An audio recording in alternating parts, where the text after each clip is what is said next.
Georgia and Auburn are going to face off in Athens here in the next couple of days.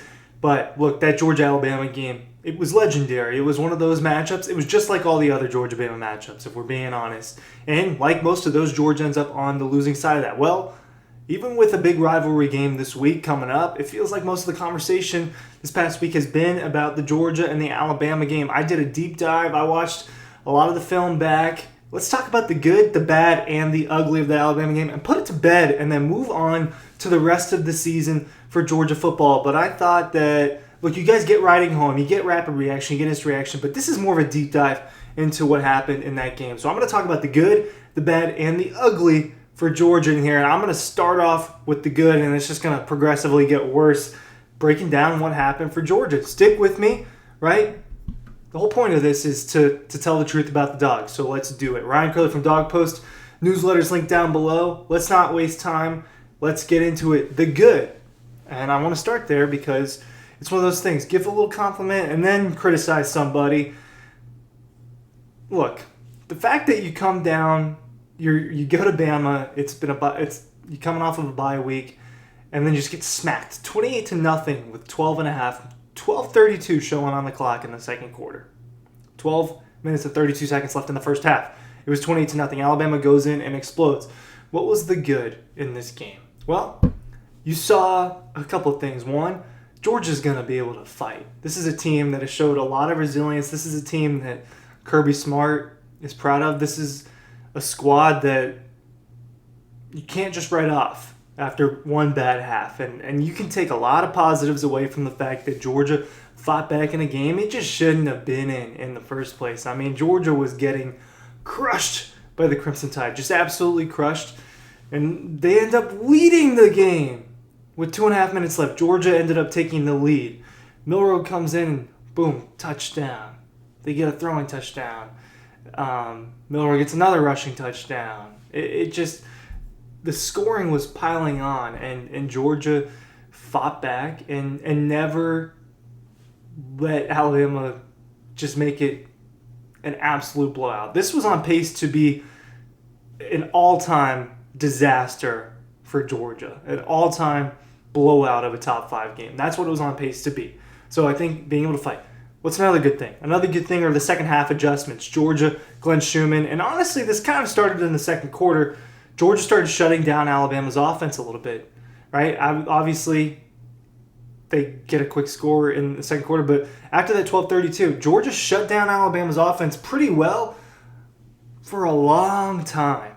From about 12:32 left in the second quarter to about 2:30-something left in the fourth quarter. Georgia did a good job and only allowed Bama to get a field goal and a safety during that period of time. So we're talking about one quarter and then most of 2 other quarters. So for a large portion of this game, outside of the beginning, Georgia's defense was able to shut down Alabama. Now, play calling changes for Alabama. There are some different things in there about that. But at the end of the day, Georgia's defense did finally turn it on. The coaching did get better, right? They come out and Kalen DeBoer just did a better job getting Alabama prepared than Georgia. They're not tackling well, and we'll get to that. Another positive thing, and then we will move on to the bad and the ugly. 4th downs. 5 for 5 on 4th down. They did a pretty good job on 2-point conversions. It's good to know in those situations that your team is prepared for, hey, this is not normal football, but let's get after it. We got to go for all these 2-point conversions. We got to go for all these 4th downs. Georgia did a really good job of converting on all of that. Obviously, they didn't get every 2-point conversion, but they were 5 for 5 on 4th down. And I think that you can definitely look at that and say, wow, okay, this Georgia team, it's got a little bit of fight in it. They're not just getting absolutely blown out. So yes, there are good things that you can talk about in this game. Let's move on to the bad. There's the bad and the ugly. There's some really, really bad, and then there's just some bad. I categorize it the way that I wanted to categorize it because I thought that it was true. So, the bad. And there's a lot of stuff that happened here. Early on, the tackling was not good enough for Georgia. Milroe slipping tackles. Ryan Williams is juking people out. Justice Haynes had an explosive run early on. Broke a tackle or 2 on that run. Jam Miller broke a tackle. I mean, people were just breaking tackles, and Georgia defenders were just missing tackles in the early going. It felt like the Georgia DBs and linebackers were just kept taking the wrong angles on Milroe. Every time he weaved through, he managed to escape just around the edge of the defenders near the sideline. That was happening a lot. Another thing, obviously that run defense. If you're letting Milroe run around like that, you saw the week before, and the week before that, Georgia led 100 yards and 100 yards. Kentucky getting closer to that 200-yard mark. Georgia's run defense a little bit soft, but more importantly, I thought the coverage was kind of soft. And Georgia ended up changing the coverage in the second half and playing more man. Ended up hurting them on that last play against Ryan Williams, but they got off of that soft coverage. The soft coverage at the beginning, Alabama was just taking what the defense was giving them. Boom, boom. Quick 8-yard out. Ooh, soft spot of the zone right there. Milroe did a really good job of picking the Georgia defense apart in the early going. He was completing almost every pass. He started the game 12 for 12. Georgia tightened up the coverage as the game went on, but beginning, and again, that kind of goes on the coaching. The game plan just wasn't right, and Kirby has admitted that. Let's see. I have a whole long list here.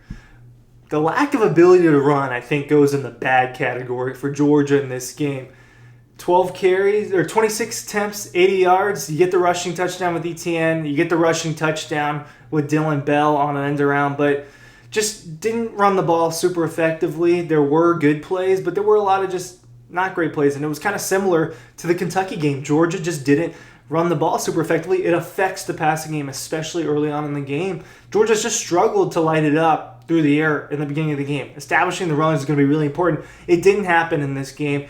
In a game where it felt like it needed to happen. You needed to get Trevor Etienne going. I don't understand not getting Nate Frazier out there at all. I know that Cash Jones makes some plays, but I think that getting Frazier out there a little bit will help this offense just have a little bit more spark to it. But it's surprising to me, for as good of an offensive line that Georgia has, it's just not working in the run game the way that we thought it was going to heading into this year. It's a problem I think that needs to get fixed. Another thing, Beck, just a little inaccurate, right? And we're going to talk about Carson Beck in the ugly category, and not literally. That wasn't me coming on here to call Carson Beck ugly. I know that that's a common thing that happens on social media, but talking about the level of play on Saturday.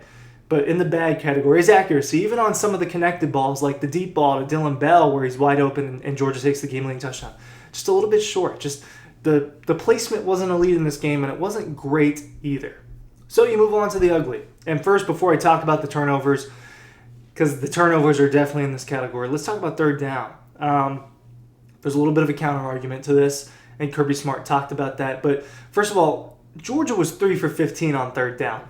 Whatever counter-argument Kirby has to that, that's just not good enough to beat Alabama. All right, 20% is not good enough on third down conversions if you want to win a football game. What's Kirby's counter-argument? It's, hey, you got 4 downs in the second half. Georgia was playing with 4 downs for pretty much the entire second half. They know, hey, we need points. We've got to move the ball down the field. Third down is basically second down, so they can play a little bit looser. That added a little bit to the third downs, but at the end of the day, Georgia just wasn't converting on third downs early in the game, and they didn't convert it on a lot of third downs late in the game either because they had to.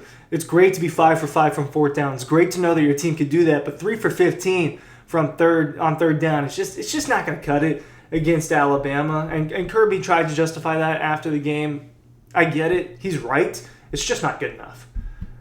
The worst part of this game was Carson Beck's turnovers. And I think this counts as turnover, but if you include the intentional grounding safety, he gave Alabama the ball 5 different times. 3 interceptions, 1 fumble, and then that safety. First interception, Kirby gave kind of cut Carson Beck some slack, even though I still think this is a 3rd and 8 play. You're down 14-0.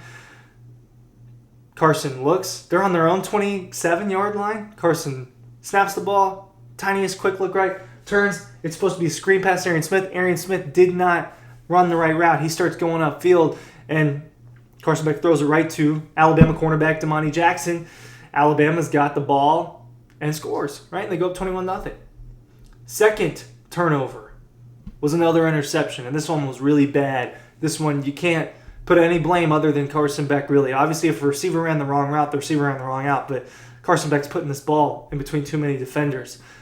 28-7, giving Bama a short field. He throws it right into the defender. It's a bad interception. Still 28-7. You just get the ball back. Your defense does a good job for you, and then the intentional grounding happens. This one's a little bit more understandable. People coming in his face. and then all of a sudden he's got to just let the ball go.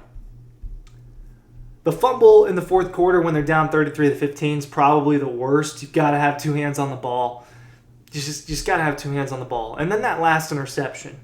I see both sides of it. He's going for the score. He's going to get the Georgia tie, but there's still time on the clock. There's still 2 timeouts. And if you're going to throw that ball, it has to be where only Colby Young can get it or it's out of bounds. When he throws that ball into the end zone when Georgia's down 41-34 and they're trying to respond from the long Ryan Williams touchdown, you just got to put it where only the receiver can get it. Not necessarily the wrong decision. It wasn't a great decision, but it was definitely not a great throw. And it hurt Georgia. The worst thing that happened for Georgia on Saturday were these turnovers. All right, thanks for watching. Let's put this Alabama game to bed.